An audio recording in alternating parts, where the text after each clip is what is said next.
Hey, good day there, YouTubers. What we got today, and it's going to be a series because we have three of these amps we got to redo. My good friend Billy from the Carolinas sent these up here to me, and I don't know what the full story is on everything, and I'm not trying to get into nothing, but basically I got to take this and transfer it over to this, and then also make sure that they're operating properly. There's supposedly a few issues with some of the amps that he sent me, so I pulled after this one first, which is the one pill. I haven't fired it up yet, so I just wanted to get a good look-see inside of it to see what we were dealing with, and there's a few things here I'm not totally crazy about. I mean, it's a 455 MRF. Let's see if we can't clear this up some. There we go, focus in. And for one, I mean, I'm not crazy about the big transformer in the back, but we're going to fire it up the way it is, see how she performs, and then do it some of my way. The other thing is it's a 43, looks like ferrite. The input's 3 wraps. I think it should be a little bit more. Look at that, loose. I mean, I haven't done anything but pop the lid on it. That's loose. He wasn't crazy about this SSB being here. I got a funny feeling that that's not big enough for, or rated high enough for the radios. I'm going to check it out, the variable itself, see what we got going on there. Really, that's kind of all I'm seeing. I don't know how they mounted these fans. It looks like there's double-sided tape down in there. I'm not sure. I mean, granted, there's not much ways to mount fans in these, and then this, I don't know what this is. It's kind of half coming off as it is. I guess that's for the LED. Not sure, but let's get this thing fired up and we'll see what she's doing, and then we're going to make some changes in this chassis first before I change it over into this one, because when I do that, I want everything to be done. But you know, one of the big things is all these cases here, which I've got 3 of these, he had them all powder coated by somebody down there where he's at, and apparently these were supposed to be powder coated, and he says they're painted. I don't know that much difference between them, so I'm not sure if it's powder coat or not. I know it's got chips in it, and I didn't think powder coated chipped. I'm not sure. Like I said, I'm not a painter. I don't know these things, so, but that's what we're into, fellas. We'll be back with an update. Alright guys, we're on the one pill here, 455. It's not making bad watts. What I'm not crazy about, I'll show you here in a second. We're working a 500 watt slug in here right now. So let me get this off. The same channel as our radio over there. Okay, we've got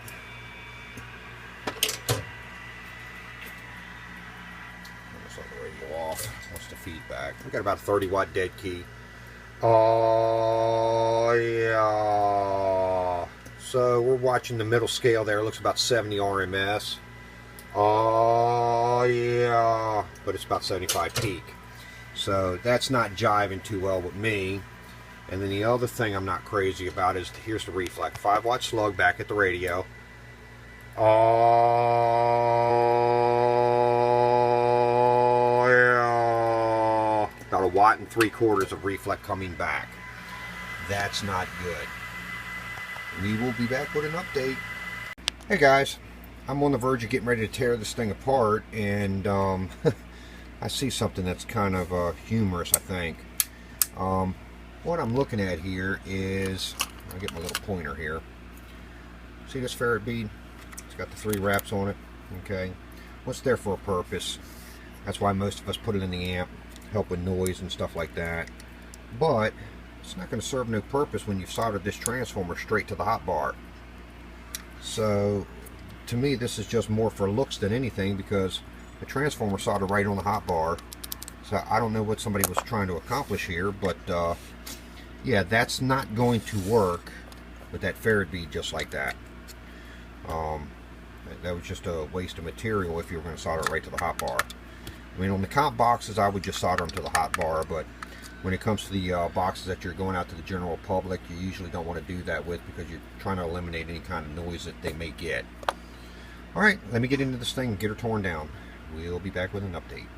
Alright guys, I didn't even notice this. I would have thought I would have picked this up at the beginning, but trying to figure this one out. I've already pulled the, these are supposed to be 1000s, he's got 980s in here. I don't know if 20 puff is going to make a hell of beans a difference, but really, in reality, 980 puff and the 1000s, he doesn't know this, but those 1000s, they more or less equal to 0.1s on the opposite side. Look that up on your capacitance chart.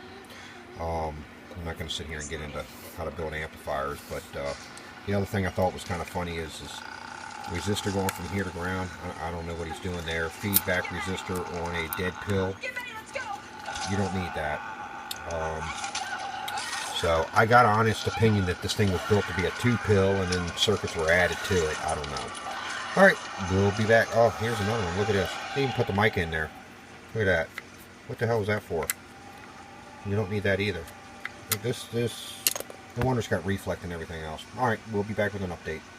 Alright guys, we got it all stripped out, what I want to take out for right now. I still got to check a couple other things, but that is phenolic, man. I'm going to have to replace this pill strip. I don't know.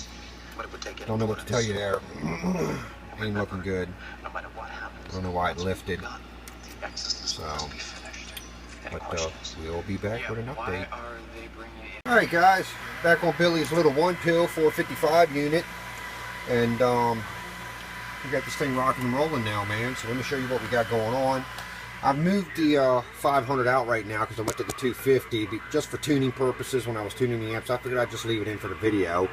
Of course, same as old reflect over there. And this is what we got. Oh yeah, about 65 reflect. Oh yeah. Now that's a 5-watt slug, so that's about give it about 1/4 of a watt. Here's your peak. Oh yeah.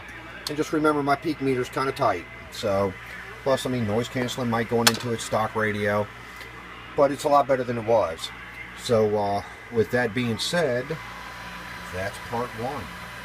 Let's get on and change these cases out now that I've switched everything over. And just to give you a little heads up, Billy, this is about everything that I've replaced in it right here, except for the razor blade. But transformers, these are 43s, got rid of them. Some of these resistors, this kill strip that was coming up. These 910s needed to be 1000s, a few other things didn't need to be in there. But that's what we got, buddy. She's all done. Now it's just a matter of switching over to cabinets. We'll be back with an update. Alright guys, back on the little 1-pill. And here's all the fan wires. I don't know why he didn't just tie them all together and run one up, but as you see, the heat sink's been laying on it. Even the power, you can't see so much in the red wires, but if you got really, let me see if I can get really close with the light over here some more. You can see the davit in the reds. Eventually what will happen is if he ever got this thing really hot, it would melt through that wire, then short out. And also he's got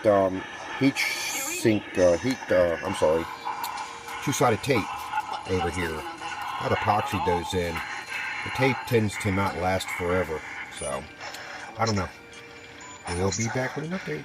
Alright guys, back on prepping the cabinet. As you see, I ground out all the paint around the coax connectors. Also, I did this in the front by the switch so we can ground the bulb. But it's really important around them connectors whenever you have these painted cases. You need the RF to ground. As you see on the orange case, it's not been done. I mean, granted, it is a little 1-pill. I don't expect this to do a whole lot of RF. But, you know, when you start putting this in a system with other amplifiers, every little bit counts. Alright, we'll be back with an update. Alright, back on Billy's little 1-pill. Epoxied the fans in there. Duct the wires up on the top rail there so they're not going to be exposed to the heatsink at all. We'll be back with an update, fellas. Alright, Billy. As you see, we've got the 1-pill in the new case. I want to give you a little look here. That's the stainless steel screws on the one side. And then let's turn it. And they are the black screws on the other side. So I'm going to let you make that decision on which screws you wanted. I told you I had the black ones here. and you sent me the stainless, so I'll let you make up the choice on that. I'll pull the lid off here in a minute. Power, sideband. Okay, that's your sideband. Real variable. A couple things I did notice too, Billy. This was what he had in there. Now I haven't checked it to see what wattage this is. I'm assuming that it's not heavy enough for what we do, just by kind of the looks at it, but you never know. But this is the thing that got me. Let's see if we can get a good clear picture of that. Look at that. 16 volts. Okay, that cap's not worth 2 cents. 16 volts, you'd blow that. As soon as you stuck this in sideband, it's gone. Normally what I like to do is I like to go about 3 times over the rating. So basically what I've done is I put a 50 volter in here for your sideband delay. You'll never blow that, because a lot of times we've got these floating power supplies and they're floating at about 21, and that's when it's going to pop. So I'll be back in a minute with this lid off. Hey Billy, here's the inside of it. We'll hook it up here in a minute just to verify everything is working. But that's kind of why I modified it in the other case. I tried to cover up any solder tracks that might have been left on the board. I did a pretty good job. You have a couple spares here. Like I said, there's the caps, 50 volt rated on the switch. Also, something that I didn't say in the other video, increase the size of the resistor here, because I know the type of radios that you use. You use my radios, and let me see if I can find what he had. Two 4.7 half watts tied together in here. I don't know where I put them. I know they're here somewhere. Because, you know what, they might still be tied to the transformer. Hey, tell me something. How's the weather up there, sweetheart? Right here. So, this is what he had. 2 of these tied together.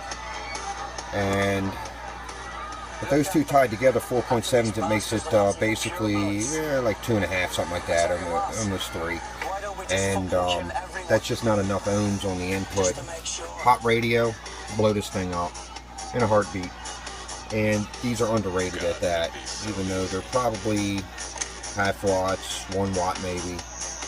But I'd have never done that, especially with a 455. A 2290 might take it, but the 455 is not. So you really wanted the 2 watt rating, 22 ohm in there to take the radios that you beat with. And as you've seen in the last video, it does perform. That's the same resistor I had in it during the test. But we're going to hook it up here in a minute, and we'll show you what she's doing. All right, Billy, here we go, back on your little 1 pill. As you see, it's fired up. Everything's hooked up. Nothing's changed. Now, what I did do is I went back to the 500 watt slug just to verify, because I was using the 250, but I would probably believe the 250 because it's closer to reading the right scale. You know, they say once you hit 3/4 of deflection on your meter, you should move up to the next slug. We really weren't there at all with the 250, so I went ahead and put the 500 in there just to verify. As you see, it's, I don't know, let's see, 50, so 10 watt dead key or something. Oh yeah, oh yeah. So as you see, we definitely got more, and I'm going to go ahead and flip out this to the 250.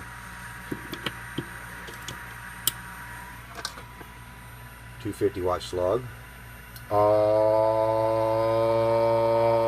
yeah. So I'd give it a good 60. That's realistic watts. Oh yeah. And 125 on the peak. And there you go. Got a wire that's hanging up, I guess, on the fan, so I got to fix that. Alright, there you go, Billy. We're all done with it, buddy. Hope you enjoy it. We're going to move on to the next one. So it'll be a part 2 for the next amp. We'll see you. Bye-bye. Stickman at the No Name Amp CV shop. If there's something that you have that you'd like to have done, give us a shout. We'll help you out. Bye-bye.